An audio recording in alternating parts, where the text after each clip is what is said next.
And we are live with Lunch Break Live. Chef Carolyn, take it away. Thanks, Paige. It is so exciting to be here today because I am going to talk about one of my very favorite ingredients today, collard greens. And here in Montgomery, Alabama, we eat a lot of collard greens. So these are huge. Look how big this collard green is. This is enormous. So these are locally grown collard greens, and collards are super, super good for you. They are, I would say, a nutritional powerhouse. So they have so much calcium, vitamin A, vitamin C, fiber, vitamin K, which is super important. They are a cruciferous vegetable. So I'm going to show you how to work with collards. If you've ever been scared of collards before, fear no more because collards are your friend, because collards are good for you, super healthy and delicious. And here in the South, people tend to, as I usually say, cook the living snot out of them. And we're not going to do that today. So we are not going to cook them until they lose all their pretty bright green color. We're going to cook them until they're nice and tasty and still have all their nutritional value. So love it. Let's get cooking. Take it away. All right. So starting with collards, we'll start with our collards because that's going to take a little time to prepare. You could, if you're cooking with children, then, and you don't want to use a big knife, then you could actually just tear them apart right here, tear them up. And if you are, cooking without kids, then you could use a knife, but be careful. And then another way to do it is with a knife. So we're going to take the stem, the harder, woodier part of the stem out, because that's pretty hard to eat. But I actually do use the stems when I'm cooking collard greens, not the hard, woody part here at the top. But I will see if we can get a down shot right here so you can see how I'm doing this, cutting along the hard stem and setting it aside. I'm just going to break it off right there where the hard stem is and break this one off. There we go. So we have some of the more tender parts of the stem. And I have one more here to demonstrate with, so I can show you how I like to cut these things up. All right. The worst cut I ever got, and it's embarrassing to admit, but I cut myself pretty badly several years ago cutting up collard greens, which was actually the thing that sparked my husband to say, why don't you go to a chef school and get some cooking classes so you don't hurt yourself. So I did learn how to use a knife after that. Okay, so I'm going to take these pieces and roll them up in what I like to call a cigar roll, which honestly, I've never rolled a cigar before, but I'm imagining this is how you roll a cigar. All right, so we're going to take it like this, and there's some more. I don't want to leave any of it out, and roll it all up. Oh, there we go. I'm going to turn my pan on, get that ready. Okay, and then give it a good slice and chop it up. So we have these nice pieces like that. They look wonderful, bite-sized pieces. Toss them into my big bowl, and I'm going to start with some onion. I have a half a cup of onion, so we'll get that in our pan. And some of the stems that I already chopped up. So I have some of these more tender stems. We want to use every bit of it that we can because there's just so much good nutritional value to the stems too. So we'll dump those in. And a clove of garlic. Dump all that into the pan. All right. And I have some vegetable broth. So you could use homemade vegetable broth. You could use a box that you buy at the store of maybe some organic low sodium vegetable broth. I use Better Than Bouillon, which is kind of high in sodium, but what you can do to reduce the sodium is make it where it says a teaspoon to a cup of hot water, but maybe use just half a teaspoon and you've cut the sodium down by half and it still has a lot of flavor to it.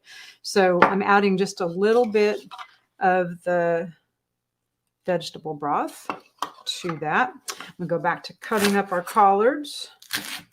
Oh my goodness, isn't this just amazing? We all need to get more fiber in our diets, and these greens look incredibly fresh. Welcome, everybody. You are live with us on Jane Unchained TV with Lunch Break Live. Take it away. Back to you.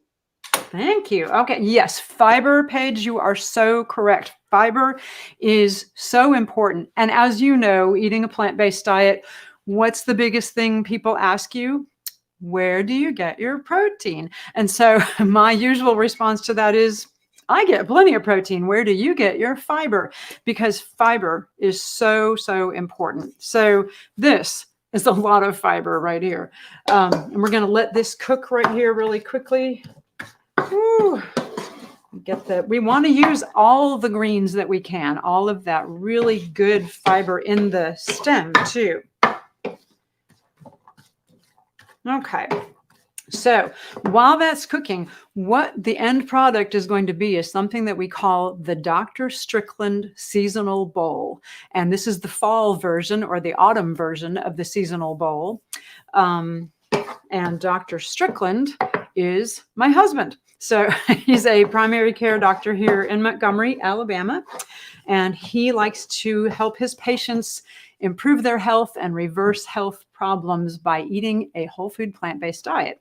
So there's one vegan restaurant in Montgomery, Alabama, and they have the Dr. Strickland Seasonal Bowl on the menu at their restaurant, but it's my recipe, so I want to show you how to make it. If you are visiting Montgomery, Alabama, please know there is a vegan restaurant and you can get some really nice, healthy, delicious options. It's called Plant Bay, and it's fabulous. So we love Plant Bay. Shout out to Plant Bay, and this is on their menu.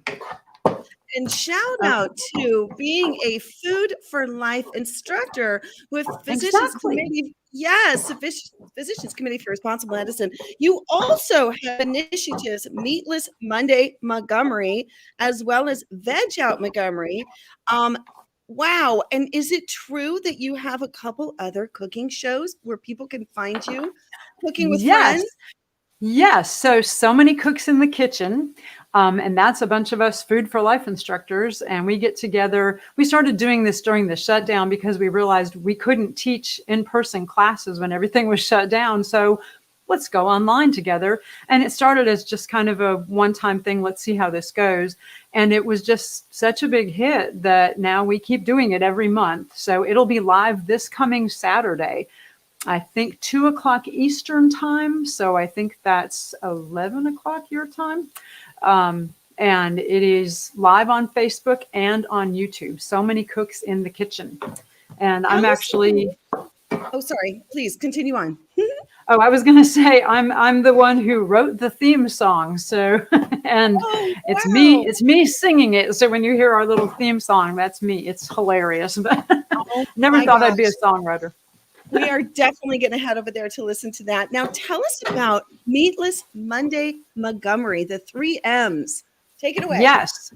So Meatless Monday Montgomery was something we started in January of 2017. And it was when our new Whole Foods was built here, because Whole Foods and the Physicians Committee for Responsible Medicine are community partners.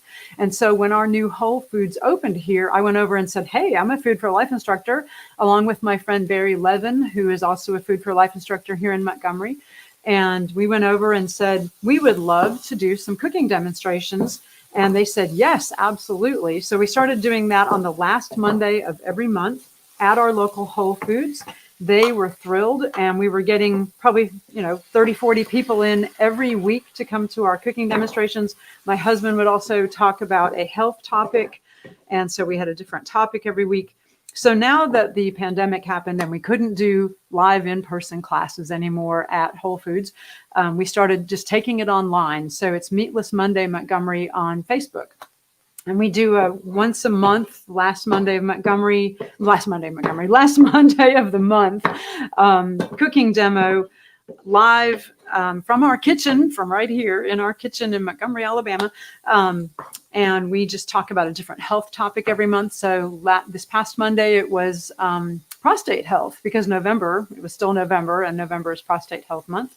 All right, so I'm going to add the collard greens, by the way, because these onions and the garlic and the stems are looking really nice. They're very pretty, and I wish you could smell this, because it smells amazing. All right, so I'm going to put a whole bunch of these cut up collard greens in here. Yum. And more of the vegetable broth. And a sprinkle of thyme. You could use fresh thyme. You could use dried thyme. I'm just using dried thyme. I actually have some fresh thyme in the backyard. I forgot about that. All right, so I'm just going to do about a half a teaspoon, sprinkle that on there.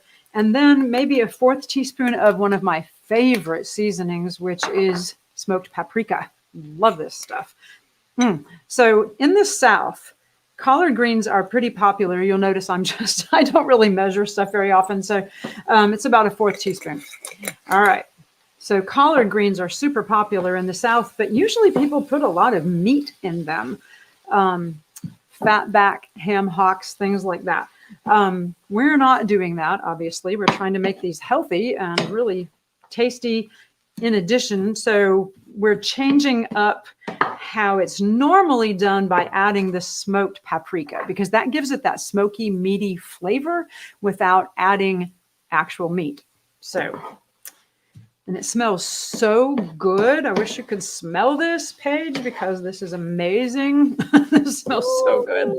I love this overhead view too. It's so fun to see the greens and all the colors and so forth. Now, Tom made mention of some sweet potatoes perhaps back there. Oh, yes. Wow. So this dish is probably one of our favorite things to make at home. So what we do is we call it a bowl. And we just take a bowl, an empty bowl, and we fill it with lots of different things and put a sauce on it. So the basic recipe for any kind of bowl: a grain, a green, some kind of bean, maybe another vegetable, and a drizzle of sauce. So with that combination, if you can think of any grain you like, any bean you like, any kind of green you like, any vegetables you like, and any sauces you like, that's about 10,000 recipes right there. So this is just one of them. So we're going to take quinoa that I have already cooked, and I used this kind. And this is an organic pearl heirloom quinoa that I found at Whole Foods, but any kind of quinoa, perfectly fine. Just cook it according to package directions, and you will be all set. You could add a little vegetable broth to it, because that would kind of up the flavor of your quinoa without adding, fat. So with the Physicians Committee and in Food for Life, we talk about eating not only whole food plant-based, but we try to keep the fat, salt, and sugar pretty low, just to make our food as healthy as possible. So these greens are just looking fabulous, and they're just about done. So in addition to quinoa, what I also have is some black beans and some sweet potatoes. So I've already cooked the sweet potatoes. I cut them into, as you can see, bite-sized pieces. And if you'll look closely, I'm not sure you can tell, but they still have the peel on them, because yes, peels on sweet potatoes are edible. And they are good for you because they're just filled with fiber, and sweet potatoes are little nutrition powerhouses too. So lots of vitamin A, vitamin C, lots of fiber, protein. They are delicious. And all I've done with these is toss them with a little bit of vegetable broth, some fresh cracked pepper, some garlic powder, and just a pinch of iodized sea salt, and roasted them for at 400 degrees for about 20-25 minutes. You just want to check back and make sure they're starting to get browned, and you can stick a fork in them so they're nice and tender, and then keep them warm. These kind of cooled off a little bit. Obviously, I'm holding the pan without mitts, but so we're going to cook those and put them warm into our bowl. So we have the combination of quinoa, black beans, the black beans I used are these organic spicy black beans, but if you buy regular that doesn't have the seasoning already in it, like this says spicy, mild spicy, but it has some seasoning in it. So it's got some chili powder and some cumin and some paprika, things like that. So if you buy just plain black beans, just add some smoked paprika, some cumin, some garlic powder, a little pepper, and you can spice them up yourself. That's fine. So at the restaurant, if you go to the restaurant here in Montgomery Plant Bay and you get the Dr. Strickland bowl, she uses her black bean chili in the bowl. And her black bean chili actually won a national award from PETA, the People for the Ethical Treatment of Animals. She actually just won a national award for her delicious chili. So I wasn't going to try and steal her recipe, so I'm just going with plain black beans. So now, I understand that your recipes are featured in multiple publications, including the recently released Food is Climate by Glen Merzer. Can you tell us a little bit about those recipes? Oh, yes. So Food is Climate, that was such an exciting opportunity when Glenn asked if any Food for Life instructors would like to submit some original recipes. And I said, sure. So I didn't know that he would actually accept mine, but I was thrilled to find out. So, here's my copy right here. So, and mine's kind of near the back, but I have another Southern dish in here in addition to this one. I guess I like Southern food, but I have a black-eyed pea and collard green soup, which is really good and great in January because I'm not sure if this is a thing around the rest of the country or not, but in January here in Alabama, we eat black-eyed peas and collard greens. So black-eyed peas and greens for good luck. And is that something that happens in the rest of the country? I don't know, but I think have you heard of that? Unique to your hometown there. Is it? Okay. I wasn't sure about that. Yeah, it's mostly, it's all the South. I know. I mean, because I know in Georgia and Mississippi, they do that too. So it's maybe just a Southern thing, but we eat collards and black-eyed peas. It has something to do with the greens being wealth in the new year and the peas being health in the new year or something like that. So I don't know. Anyway, so I also have my oatmeal pancakes and my easy peasy cheesy sauce is in here too. It's a really good cheese sauce. So grab a copy of this. Yep. Yeah, and Chef AJ's recipes are in there, and I think Tracy Childs, and there's just a plethora of eating for the climate, eat for the change, and eat for the health of yourself and the climate as well, our planet as well. So, more thoughts on that? What are your thoughts as far as eating for the climate goes? What are your thoughts?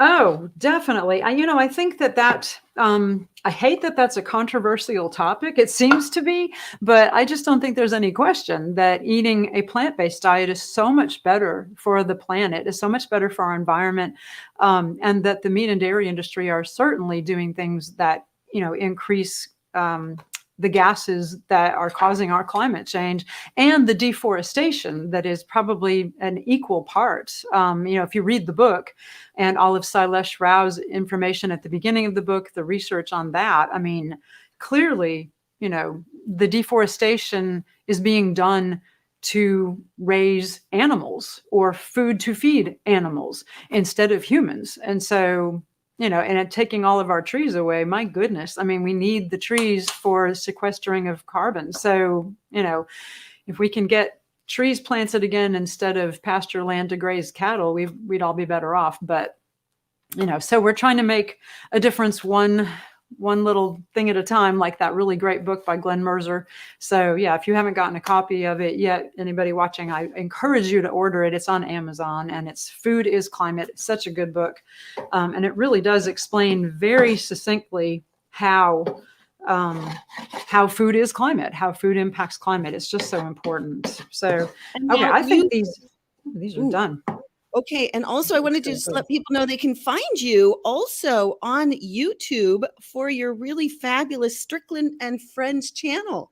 Yes, that's something my husband and I started, Strickland's and Friends, and the and is like that little ampersand thing. So Strickland's and Friends, a whole food plant-based seasonal cookbook. And we try to just show how to make things that are pretty basic. Teaching the classes that I teach, I really want to make things that are accessible for people. And I have found that here in Montgomery, people, can be a little resistant to the idea of eating plant-based. It seems like a foreign concept. Meat is such a big thing here. Barbecue, our local baseball team, we have a minor league baseball team that actually shoots out like ham and chicken biscuits into the crowd with one of these big shooter things.